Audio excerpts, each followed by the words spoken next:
새벽은 좀 불편하게 이렇게 새벽 예배를 드리게 되었는데 내일 교회에서 여름 성경학교가 있어서 이 장의자를 부득이하게 이렇게 치울 수밖에 없었어요. 그래서 오늘과 내일 이렇게 바닥에서 예배를 드리셔야 될 것 같고, 또 불편하신 분들은 옆에 이렇게 의자에 앉으시면 될 것 같고요. 그리고 또 하나 미리 광고 드리면 다음 주 월요일부터는 교회 리모델링이 들어갑니다. 그래서 1층, 2층 이 공간도 아마 월요일부터 들어가게 될 것 같아서 다음 주 월요일 새벽부터는 3층 본당에서 좀 크긴 하겠지만, 우리 인원이 드리기는 크긴 하겠지만 3층 본당에서 새벽 예배가 드려진다는 것 기억하시고 다음 주 월요일에는 2층이 아니라 3층으로 오시면 될 것 같습니다.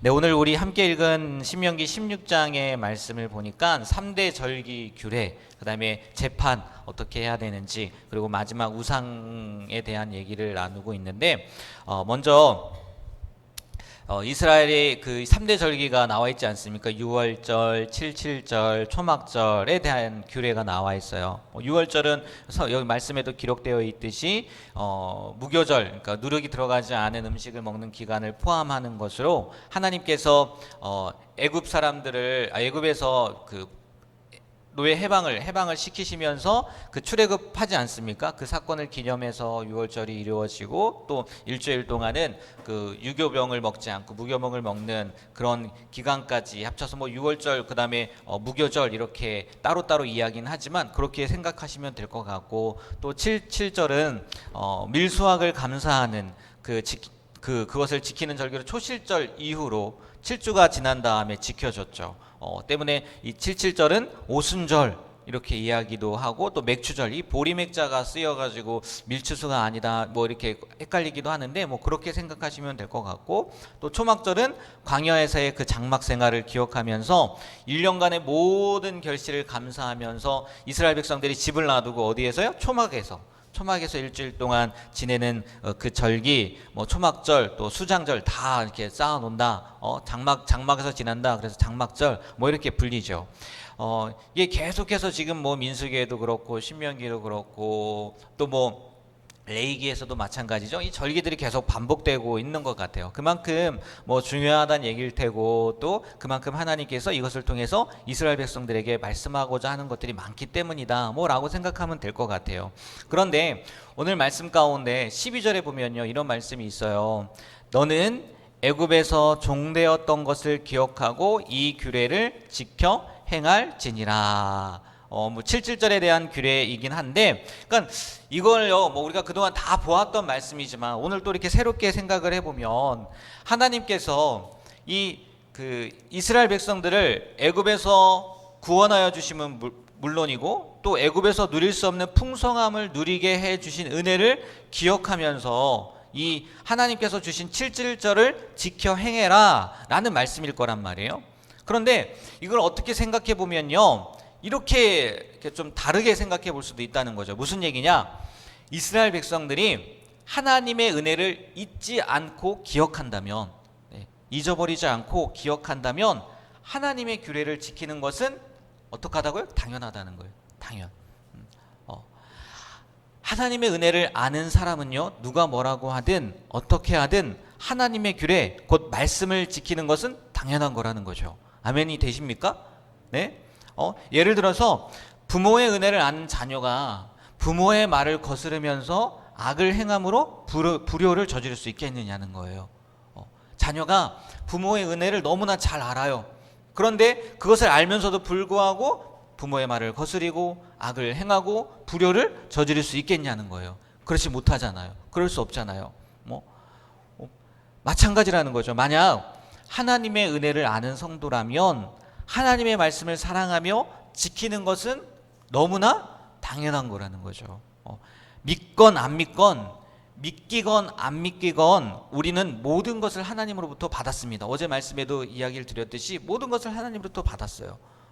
그리고 정말 우리가 가진 것 중에 하나님께 받지 않은 것은 하나도 없다는 거죠. 모든 것을 다 하나님의 은혜로 우리에게 주신 거라는 거예요.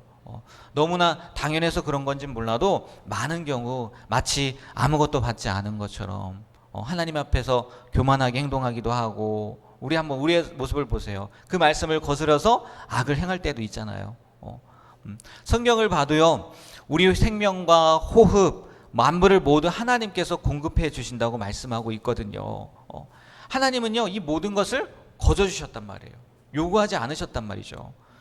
우리 중에도요, 어느 누구도 자신의 그 생명 사용료를 또 호흡 사용료를 이렇게 세상이 바뀌어서 이제 산소도 돈을 주고 살 시대가 올 거다 이렇게 얘기는 하긴 하는데 그 사용료를 지불하지 않잖아요. 왜요? 하나님께서 무료로 주셨으니까. 무엇보다 구원의 은혜가 그렇잖아요. 구원의 은혜. 값없이 의롭다 하심을 받게 되었잖아요.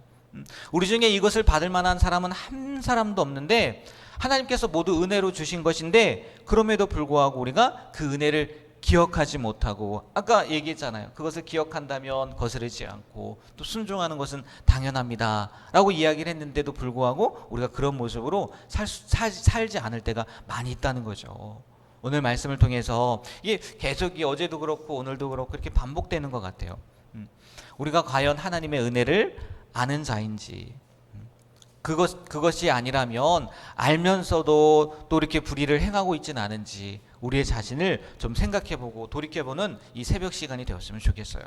그리고 다음으로 또 이 말씀하고 마칠 터인데 18절에서 20절에 기록된 것이 뭐냐면 재판에 대한 규례예요.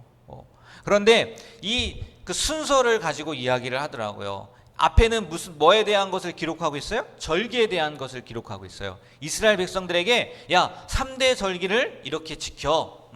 6월절과 그다음에 7.7절과 그리고 초목 잘 지켜라. 이렇게 얘기를 하고 나서 바로 무슨 얘기를 해요? 재판에 관한 얘기를 하는 거예요. 왜 이렇게 분배를 해놨을까? 왜 이렇게 해놨을까? 궁금하잖아요. 이런 의미가 있다는 거예요. 종교적 절기를 너희들이 준수한다 할지라도 만약에 이 땅 가운데에서 공의가 실현되지 않는다면 이스라엘, 내가 택한 나의 민족, 이 국가의 근본이 흔들릴 수밖에 없다. 그러니까 이것도 행하고 또 뭣도 행하라고요? 이것도 행하라는 거예요. 무슨 얘기인지 아세요? 하나님과 나와의 관계만 바로 잡는다고 해결된다는 게 아니라는 거예요. 사람과 사람 사이의 관계, 특별히 재판에 대한 부분이잖아요. 재판에 대한 그 공의가 행해지지 않으면 이 땅 가운데에서 하나님이 원하시는 나라가 완성될 수 없다는 거죠. 그래서 이 절기 다음에 바로 재판에 대한 그런 이야기를 했다라고 이야기를 하더라고요. 근데 정말 그런 것 같지 않아요? 과거 요즘도 그런지 모르겠는데 요즘도 그럴 거예요. 하나님께만 잘하고 세상에서는 거짓으로 살아가는 교인들 때문에 누가 욕을 먹어요? 하나님이 욕을 먹잖아요. 하나님이. 3대 절기처럼 재판에 대해서 특별히 하나님께서는 오늘 말씀해 보니까 굽게 판단하는 거, 사람을 외모로 보는 거, 뇌물을 받는 거, 또 3가지잖아요. 3가지. 이렇게 3개를 금지하고 있다는 거예요. 결국 무슨 얘기냐? 공의로 재판을 하라는 거거든요. 공의로. 지위나 조건이 재판에 영향을 미쳐서도 안 되고, 뇌물이 판결을 좌우해서도 안 된다는 거예요. 왜? 이런 것을 용납하게 된다면 무엇보다 공의뿐만이 아니라 무엇보다 이 땅 가운데 있는 사회적 약자가 고통을 받기 때문이라는 거예요. 하나님의 관심은 물론 모든 사람에게도 있지만 특별히 이 말씀들을 통해서 우리가 보면 고아와 과부와 계속 말씀하고 있잖아요. 그리고 너희들도 나그네 되지 않았냐? 이렇게 하나님께서 이야기하고 있잖아요. 그럼에도 불구하고 과거에도 그렇고 지금도 그렇고 이러한 일들이요 끊임없이 일어난다는 거예요. 그래서 어쩌면 이 하나님의 외침이, 하나님이 이렇게 모세를 통해서 이스라엘 백성들에게 우리에게 주신 이 외침이 공허한 외침처럼 들려지기도 해요. 근데 그 이유는요 아마 이거겠죠. 우리가 믿는 공의로우신 재판장이신 예수님을 믿지 않기 때문이겠죠. 만약에 예수님을 올바로 믿는 사람들이 많아진다고 생각을 해보세요. 정말. 그러면 이 땅은요 하나님이 말씀하시는 그 모습처럼 살아갈 수 있을 거라는 거죠. 이게 언제 이렇게 될지 모르겠지만 그날이 오겠어라는 이렇게 한숨 섞인 말을 할 수밖에 없겠지만 그럼에도 불구하고 이 말씀을 통해서 우리가요 예수님을 끝까지 신뢰했으면 좋겠어요. 끝까지. 무슨 얘기냐? 이 땅의 법정에서는요, 우리의 바람처럼 이 공의만을 행하는 일이 쉽지 않아요. 그래서 제가 조금 전에 말씀드린 것처럼 공허한 외침처럼 들리기도 한다는 거죠. 아무리 외쳐봐요, 그렇게 될까요? 이렇게 들릴 수도 있겠지만, 그래서 사회적 약자가 보호받지 못하고 또 구분 판결로 인해서 말도 안 되는 일이 일어나지만, 무엇보다 중요한 것은 하나님께서, 예수님께서는요, 그 모든 것을 아신다는 거예요, 모르신다는 거예요? 아신다는 거예요. 아신다는 거예요. 감출 수 없을 뿐더러요, 분명히요, 그 죄에 대한 심판도 받게 될 거라는 거죠. 그래서 야, 나만 이렇게 살아서 뭐해? 내가 아무리 이렇게 살아봤자 아무 소용도 없는 거 아니야 라고 생각하지 마시고 끝까지 예수님을 신뢰함으로요, 우리만이라도 하나님께서 명령하신 대로, 하나님께서 말씀하신 대로 그렇게, 여기 나와 있던 우리가 재판관의 자리에 설 일이 얼마나 있겠습니까? 그러나 죄가 있고 없고를 따지는 일뿐만이 아니라, 우리가 세상을 살면서요, 관계를 통해서요, 분명히 옳고 그름을 판단할 자리에 있을 수도 있을 거란 말이에요. 그때 오늘 말씀처럼 이것 때문에도 또 저것 때문에도 불의를 행하지 않게 되는 그런 귀한 삶을 살아갈 수 있는, 그리고 예수님만을 바라보며 살아갈 수 있는 우리가 되길 주님의 이름으로 부탁드립니다. 네, 기도하겠습니다. 하나님, 오늘도 말씀을 통해서 우리가 어떠한 모습으로 살아가야 되는지 깨닫게 해주심에 감사드립니다. 정말 우리가 하나님의 은혜를 기억한다면, 그 은혜에 감사한다면 우리의 모습이 바뀌어야 되고 변화해야 될 줄 믿습니다. 다시 한번 내가 얼마나 하나님의 은혜에 감사하는 모습으로 살고 있는지, 아니 그 은혜를 얼마나 생각하고 있는지 우리의 생각을, 또 우리의 마음을 돌아보게 하시고, 또 이 재판에 대한 말씀을 통해서도 비록 이 땅 가운데에서 그러한 일들이 일어나지 않고 공허한 외침처럼 들려진다 할지라도 나에게 맡겨주신 그 사명만큼은, 나만큼은 하나님께서 원하시는 그런 모습으로 살아감으로 말미암아 우리 예수님께서 결국은 우리의 모든 것들을 보시고 판단하시고 심판하신다는 것을 기대하며 기다리며 살아가는 우리의 삶이 될 수 있도록 도와주시옵소서. 예수님의 이름으로 기도합니다. 아멘.